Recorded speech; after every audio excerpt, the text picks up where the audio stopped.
He is the man who turns sparks into engines, dreams into machines, and controversy into legend. Porsche. Austria, the late 19th century.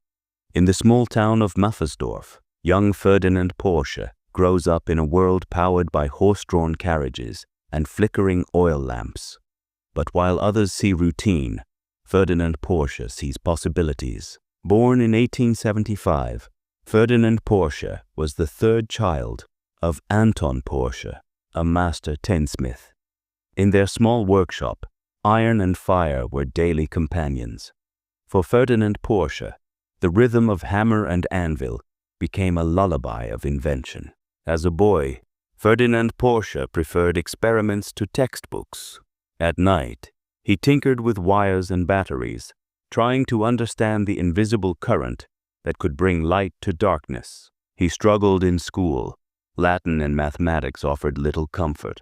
But when it came to electricity, his mind lit up. It wasn't discipline, it was instinct, a compulsion to uncover how things worked. Anton Porsche dreamed his son would inherit the family trade. But Ferdinand Porsche's eyes wandered beyond the workshop walls, drawn to wheels, gears, and the promise of speed. By age 15, Ferdinand Porsche enrolled in evening engineering classes at the Reichenberg Technical School. Days spent in the family shop, nights lost in diagrams of circuits and motors.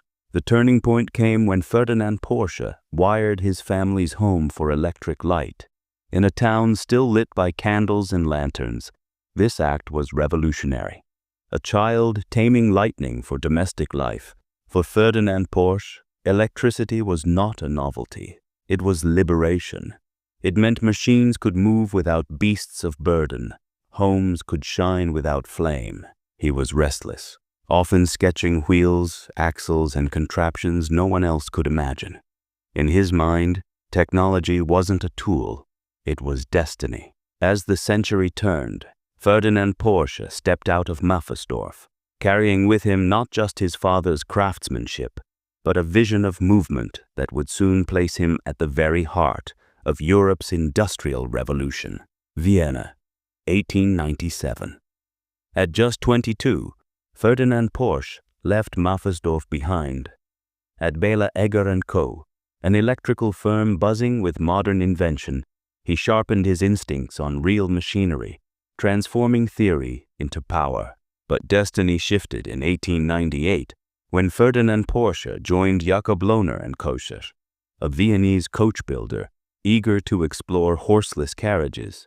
Here, craftsmanship collided with a restless young mind eager to push boundaries. His breakthrough came with the Egger-Lohner P1, a boxy electric carriage driven silently through Vienna. Crowds marveled at the machine's quiet grace. The world was beginning to see the first glimpses of a genius. At the Paris World's Fair in 1900, Ferdinand Porsche unveiled his Lohner Porsche with wheel hub motors. It was radical, futuristic, a hybrid vision long before the world was ready. But Ferdinand Porsche was pragmatic. Electricity had limits, batteries were heavy, range too short. To chase real speed, he turned toward combustion, embracing fire instead of current. In 1906, Ferdinand Porsche became chief designer at Austro-Daimler. By 1910, his Prince Henry racer stunned Europe with unprecedented speed. Porsche was no longer a tinkerer, he was a master. His cars won acclaim and trophies, and by his mid-30s, Ferdinand Porsche became managing director. Yet beneath the recognition burned ambition. He wasn't satisfied with racing victories. He wanted to change the way the masses moved.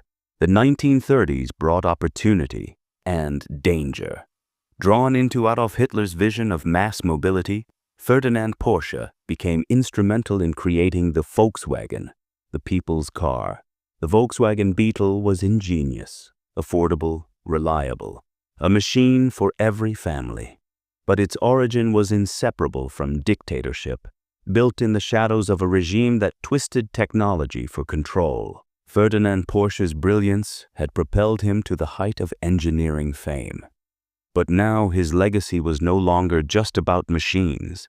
It was entangled with power, politics, and a world on the edge of war. The 1940s. World War consumed Europe, and Ferdinand Porsche's factories shifted gears. No longer building cars of leisure, they forged armored beasts, the tiger, the mouse. Machines of innovation transformed into machines of war. Each tank carried the fingerprints of Porsche's ingenuity. Powerful engines, radical engineering, fearsome presence, but they also carried the weight of devastation. Genius was being funneled into destruction. As the Reich collapsed, so did Ferdinand Porsche's fortune. In 1945, he was arrested by the French for collaboration. At 70, the man who once dreamed of light bulbs and motors now found himself in a prison cell. For 20 months, Ferdinand Porsche languished in confinement. No verdict, no trial, just waiting. His health faltered, but his mind never stilled. He sketched visions of cars yet to be born on scraps of paper. In 1947, weakened but free, Ferdinand Porsche returned to his family. It was his son, Ferdinand Porsche, who carried forward the torch. Together they began work on a new machine that would bear their name. The Porsche 356 was born, sleek, aerodynamic, and alive with speed. It was more than a car. It was redemption, the distilled philosophy of Ferdinand Porsche's lifetime. Beauty through engineering. Ferdinand Porsche, now frail and wheelchair-bound, lived to see his dream take shape. As Ferdinand Porsche drove the 356 through the Austrian countryside, the old man smiled. A glimpse of immortality in motion, yet shadows lingered. For every elegant curve of a sports car, there was the memory of tanks and a handshake with Hitler. Ferdinand Porsche's legacy was no simple triumph. It was tangled in contradictions. History would judge him both visionary and compromised. The pioneer of electric hybrids, the father of the Volkswagen Beetle, the spark behind a sports car dynasty that would outlast him. In 1951, Ferdinand Porsche passed away, but his machines did not. From the Beetle to the 911, his vision endures. A man of sparks and shadows, genius and controversy, forever remembered in steel and speed. Want to dive deeper into Ferdinand Porsche's life? Check out these books. Links in the description.